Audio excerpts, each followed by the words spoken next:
ఆసియాలోని అతిపెద్ద గిరిజన జాతరగా ప్రసిద్ధి చెందిన మేడారం జాతరపై స్పెషల్ ఫోకస్ పెట్టింది సర్కార్. భక్తుల సౌకర్యాల కోసం శాశ్వతంగా ఉండేలా అభివృద్ధి పనులు చేపట్టాలని నిర్ణయించింది.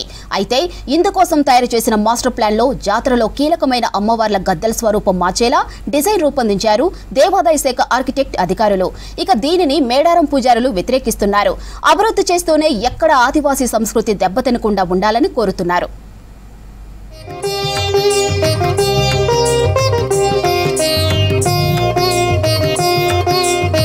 ములుగు జిల్లా తాడ్వాయి మండలం మేడారంలో ప్రతి రెండేళ్లకోసారి సమ్మక్క సారక్క పెద్ద జాతర చాలా ఘనంగా జరుగుతుంది.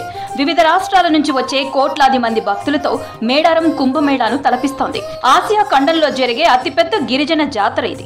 ఎడ్ల బండ్ల నుంచి హెలికాప్టర్ వరకు అన్ని రవాణా మాధ్యమాల్లో మేడారంకు తరలి వస్తూ ఉంటారు భక్తులు. 2026లో సమ్మక్క సారలమ్మ మహాజాతర జరగనుంది. ఈ జాతరపై స్పెషల్ ఫోకస్ చేసిన ఎండోమెంట్ అధికారులు మేడారం జాతరలో కొన్ని మార్పులు చేస్తూ మాస్టర్ ప్లాన్ రూపొందించారు. అయితే అభివృద్ధి పనులతో పాటు అమ్మవార్ల గద్దెల డిజైన్ మార్చాలని మాస్టర్ ప్లాన్ లో ప్రతిపాదించడం ఇప్పుడు చర్చనీయాంశమైంది.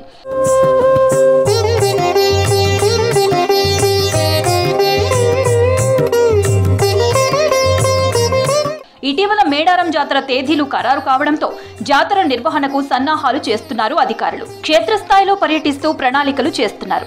దేవాదాయ శాఖ ప్రధాన కార్యదర్శి శైలజ రామయ్య మేడారంలో పర్యటించారు.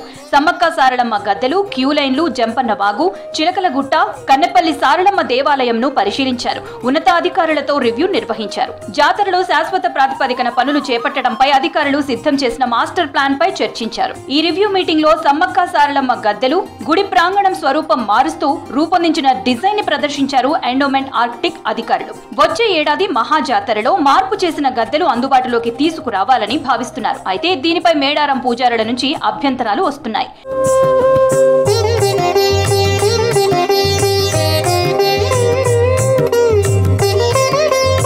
ఆదివాసీల సంప్రదాయానికి భిన్నంగా అమ్మవార్ల గద్దెల డిజైన్ ను మార్చడం కరెక్ట్ కాదంటున్నారు పూజారులు. డెవలప్మెంట్ కోసం ప్రభుత్వం చేస్తున్న పనులను స్వాగతిస్తామని, కానీ గద్దెలపై రూపొందించిన డిజైన్ లో పూర్తిగా కాకతీయుల తోరణం, శిల్పాలు ఉన్నాయంటున్నారు. ఆదివాసీల సాంప్రదాయాన్ని ప్రతిబింబించేలా డెవలప్మెంట్ ఉండాలంటున్నారు.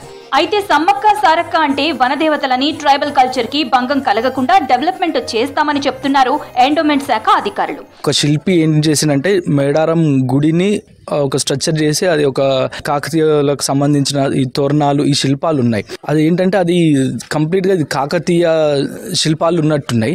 కానీ అవి కాకతీయ శిల్పాలు అట్లాంటివి మనకి ఇక్కడ మేడారంలో వద్దు. అంటే ఏం చేసినా కూడా ఇక్కడ ఆదివాసీ సాంప్రదాయాలు ఉట్టిపడేలా, ప్రతిబింబించేలా, రాబోయే తరాలకు కూడా ఇక్కడ ఆదివాసీ కల్చర్ని, ఈ జాతరని అభివృద్ధి చేసేలా ఇటు గవర్నమెంట్ కానీ ఇటు పూజారులు కానీ రూపకల్పన చేయాలని పూజారుల సంఘం తరపున మనం వచ్చిన సిఎస్సి గారికి, కలెక్టర్ గారికి విన్నవించడం జరిగింది. ఆదివాసీల ఆరాధ్య దైవం సమ్మక్క సారలమ్మల మహాజాతరలో కీలక మార్పులు చేసేందుకు కృషి చేస్తున్నారు అధికారులు. భక్తులకు ఇబ్బందులు కలగకుండా శాశ్వత ప్రాతిపదికన ఏర్పాట్లు చేయడంతో పాటు ఆదివాసీల సంప్రదాయం ఉట్టిపడేలా డిజైన్లు రూపొందిస్తామంటున్నారు. ఇక వచ్చే ఏడాది జనవరి 28 నుంచి 31 వరకు మేడారం మహాజాతర జరగనుంది.